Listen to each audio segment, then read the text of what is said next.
So we see that total charge enclosed by this Gaussian surface is simply the charge, positive charge, that means Q is equal to ZE plus density, charge density, and into volume of this Gaussian surface. Okay, and we know that value of rho we calculated minus 3 ZE upon 4 pi r cubed. Let us put it here.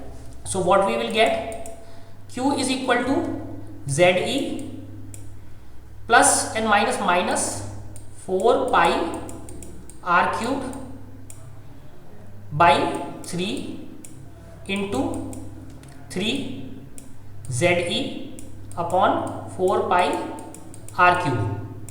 So this 3 cancels out, this 4 pi also cancel out. So what is remaining? ZE minus ZE, and this small r cube, and this capital R cube. So this is remaining. Now applying the Gauss law, so we had E into 4 pi r square is equal to Q upon epsilon naught. The value of Q is minus ZE. So let us take ZE common. So ZE is out. So 1 minus r cube upon r cube. So this is, and this is upon epsilon naught. So let us put it here. So this 4 pi is here, this 4 pi, ZE is here, epsilon naught is here. So now what is inside the bracket? So 1 upon r square, 1 upon r square, and r cube upon r square. So 2 power cancels out. So in the numerator only r remains, and the denominator r cubed. So this is the formula when r is smaller than r. That means the Gaussian surface is inside the atom but outside the nucleus. This is nucleus, this is Gaussian surface, this is the atom. Now let us consider the second case.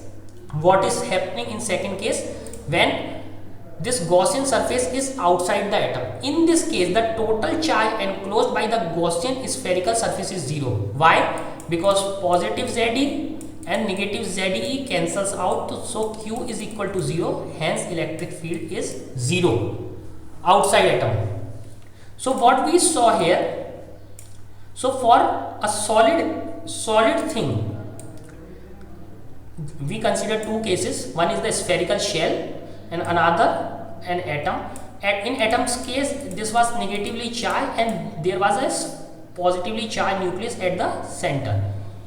In the case of solid sphere kind of thing, there was a field inside field was not equal to 0 and outside field was 0 because it was cancelled out. But for a spherical shell, inside field was 0 and outside is why it was not 0. Okay, so in this way we have completed the chapter, and in the next lecture we will start the new chapter. Thank you very much.